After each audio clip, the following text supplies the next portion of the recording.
A banknote hangs framed on a ranch kitchen wall in Kinney County, Texas.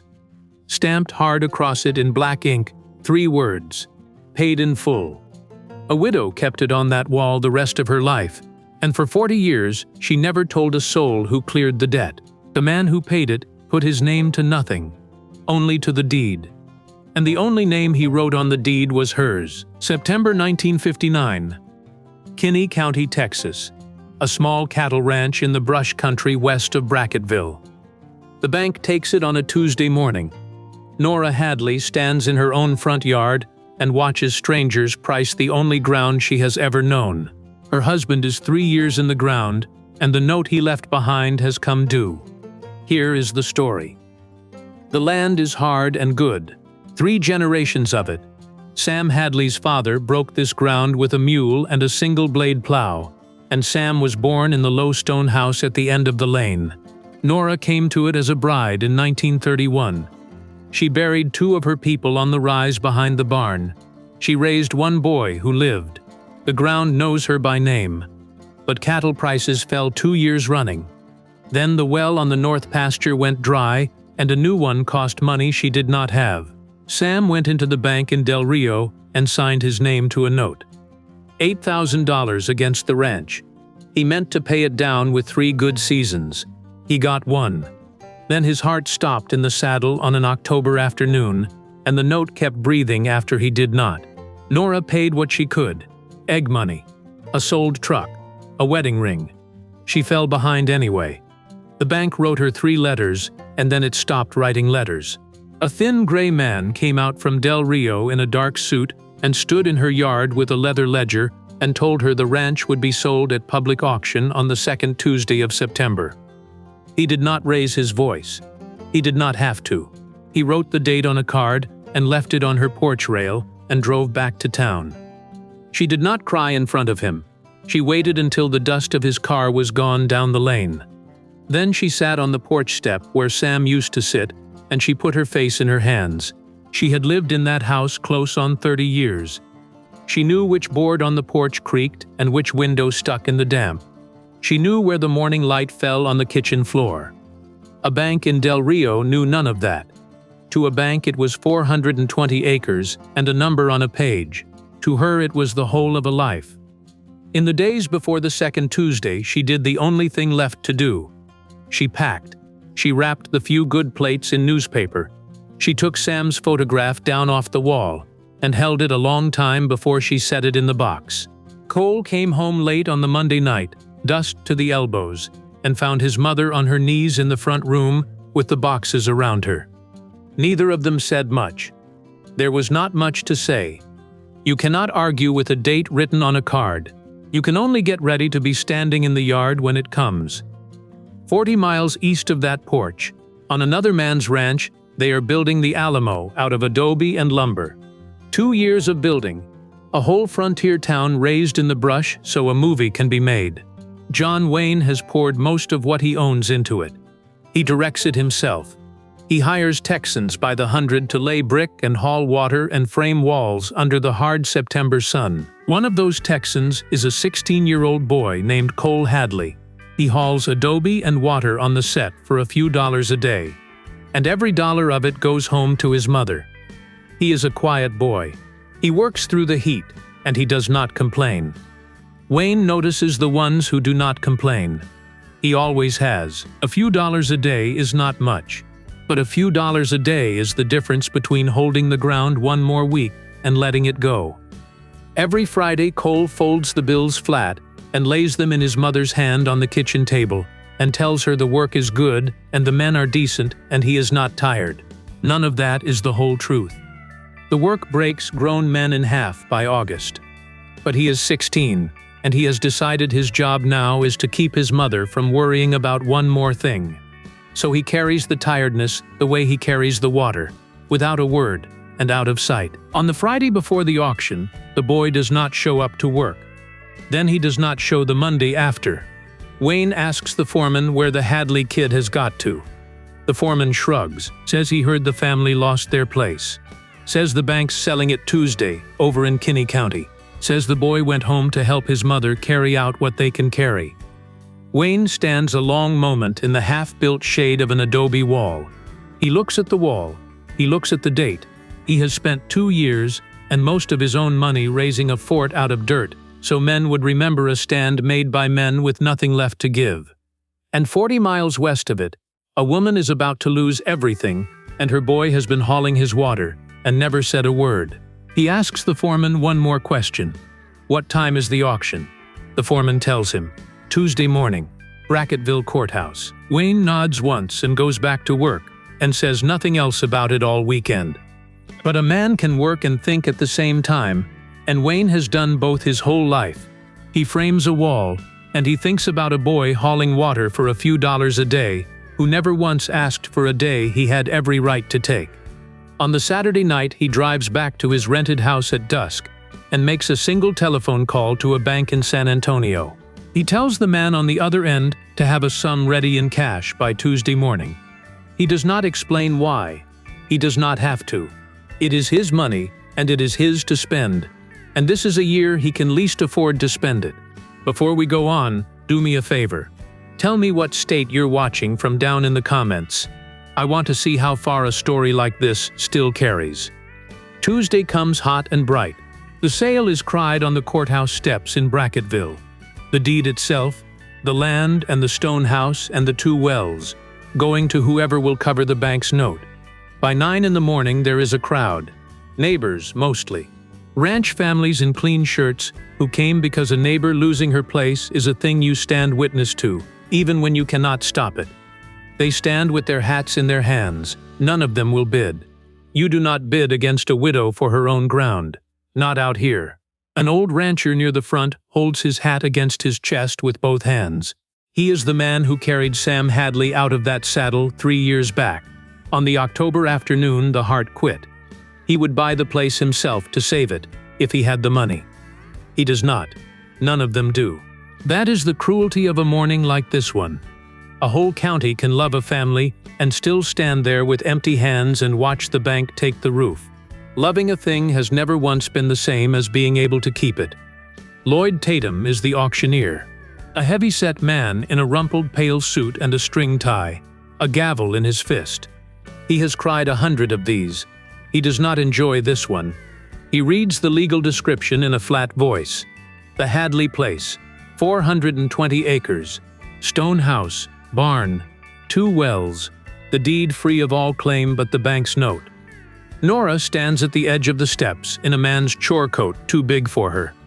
Cole stands beside her, jaw set, a boy trying to wear a man's face. They do not look at the crowd. They look at the ground. The bank's gray man is there with his ledger. So is a stranger. A well-fed man in a sharp pale suit and polished boots. A thin cigar in his teeth. A fat ring on one hand. A land speculator, down from San Antonio. He came for one thing. He has seen the figures.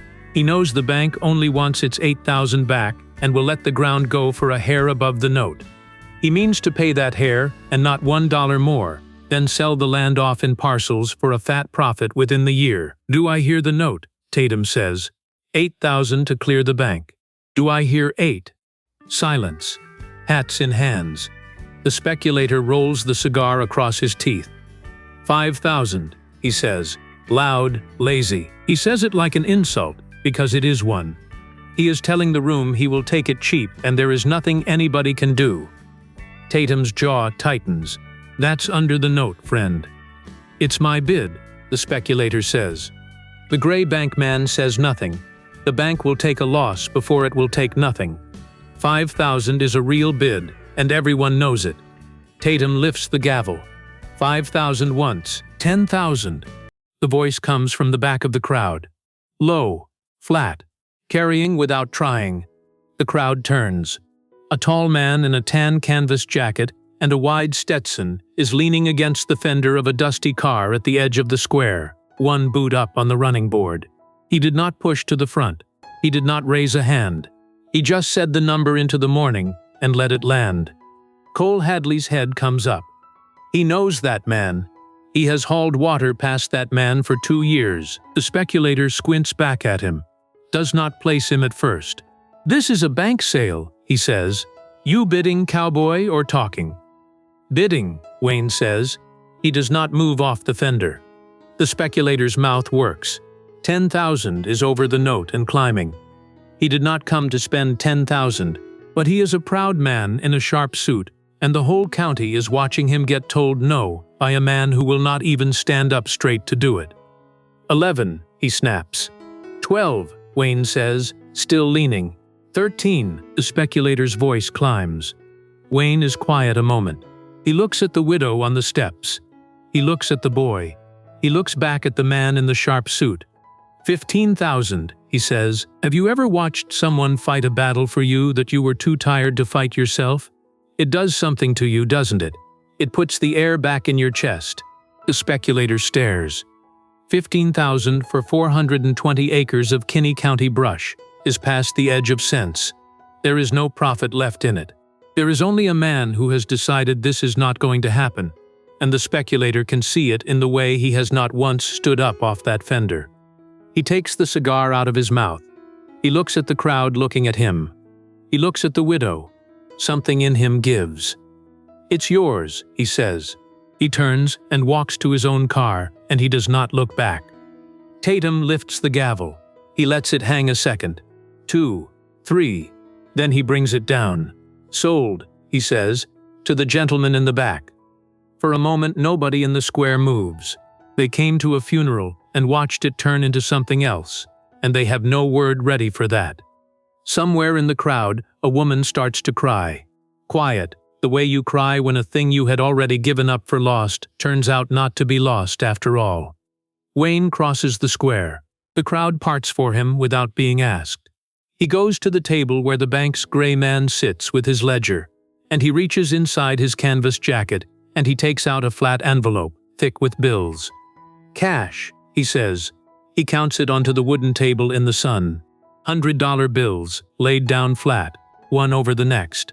A stack the whole square can see. The square has gone dead quiet. No one has ever seen money like that change hands on these courthouse steps. The note is 8,000. He counts past it. He counts to the full 15 he bid, and he pushes the difference across the table and tells the gray man, quiet, to clear the note, stamp it paid, and put the balance toward the widow's account against next year's taxes and seed. The gray bank man looks up from his ledger for the first time all morning. Sir, he says, the note is 8,000. You've paid me 7 over it. I know what I paid, Wayne says. Then he turns to Lloyd Tatum and says one more thing, low, so the crowd has to lean to hear it. The deed gets drawn in her name. Nora Hadley, today, before I leave this county. He could have bought the whole place for almost nothing. He could have let the speculator have it and never thought of it again. He is a man who has put nearly everything he owns into a movie about a fort just outside this very town, and money is not loose in his hands this year.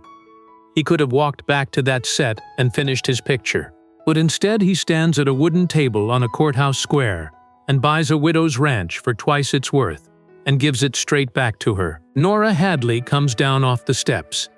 She does not know what to say to a thing like this. Her hands are shaking. Mister, she says, I can't take this. I can't ever pay this back. It isn't a loan, Wayne says.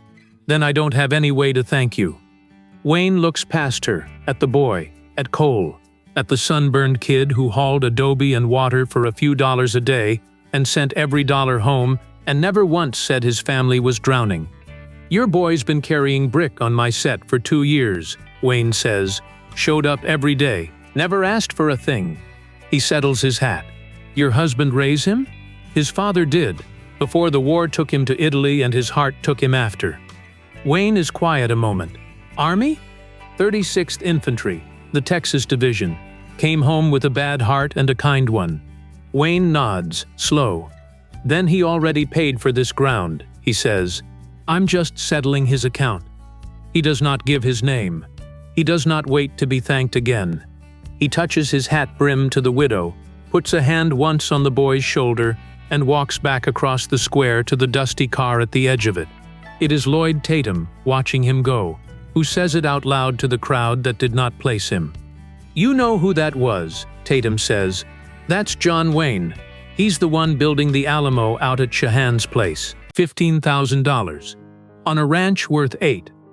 $7,000 of it pure gift, handed to a widow he had never met, because her dead husband came home from Italy with a bad heart and raised a boy who showed up to work and never complained. Cole Hadley went back to the Alamo set the next morning. He hauled adobe and water through the end of the build. He stood in the crowd the day the picture wrapped and watched a frontier town stand finished in the brush where there had been nothing. He never told the men he worked beside what the man who hired them had done for his mother. It was not a thing you said out loud. It was a thing you carried. Years later, when he was an old man himself, Cole would tell it just once, to his own grandson, sitting on the same porch step where his mother once put her face in her hands. He said the thing he remembered was not the money. It was that the big man never once stood up off the fender to make his bid. Like saving a family was no harder than ordering coffee. Like it was just a thing a man did, and then went back to his work. Nora Hadley kept the ranch. She ran cattle on it another 26 years, and when she could not run them anymore, Cole did, and Cole's children after him. The well on the north pasture still draws water. The low stone house still stands at the end of the lane. The Alamo village that Wayne built out of adobe and lumber still stands too, out on the old Shahan ranch in the brush outside Brackettville. The only thing of its kind, a fort raised for a story that outlived everyone who raised it. And on the wall of the Hadley kitchen, to this day, there hang two things side by side in plain wooden frames. One is the bank's note for $8,000, the paper gone soft and yellow, stamped in faded red across its face, paid in full. The other is a photograph taken in the fall of 1959. Half-built adobe walls rise behind it. A sunburned boy stands in the dust beside a tall man in a Stetson, and the man has one hand on the boy's shoulder, and neither of them is looking at the camera. They are looking at the wall they are building. If this story reached you, do me a favor, pass it on. To a veteran, to a widow, to anybody who ever held onto their home when the whole world told them to let it go. Hit that subscribe button if you're new here. There are more Duke stories coming. And unfortunately, they don't make men like John Wayne anymore.